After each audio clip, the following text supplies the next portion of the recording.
Est-ce qu'on regarde de l'évaluation posée sur la table, est-ce que les uns et les autres sont conscients de l'impact sanitaire et environnementaux des ordures non traitées que l'on retrouve un peu partout dans nos villes et campagnes? Bon, c'est vrai que la réalité est connue. Actuellement, les chiffres même convoqués par le ministère de l'Environnement, M. Yim Kwala l'a relevé tout à l'heure, parlent d'eux-mêmes. C'est vrai que le ministère de l'Environnement parle de pratiquement 600 000 tonnes de déchets plastiques qui sont produits par an au Cameroun. Et nous savons que la proportion des déchets ménagers produits par nos communes sont autour de 6 millions de tonnes. Donc ça veut dire que la réalité est là, la réalité est perceptible sur le terrain, que ce soit dans nos marchés, que ce soit dans les rigoles, que ce soit en mer, parce qu'il faut le relever également. Au niveau mondial, on sait que c'est environ 11 millions de tonnes de déchets plastiques qui sont déversés en mer chaque année. Ça traduit l'ampleur de la problématique des déchets plastiques. Et M. Yimko a également relevé quelque chose.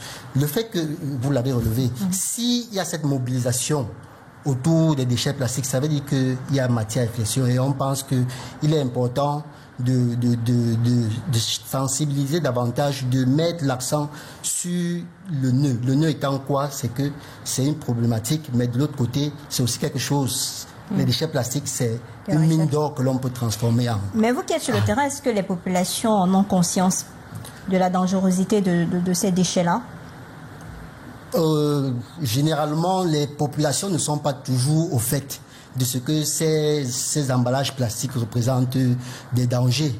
Et d'où l'importance de sensibiliser, en fait, parce que le gouvernement le fait déjà. Nous savons ce qui se passe avec le fait marqueur.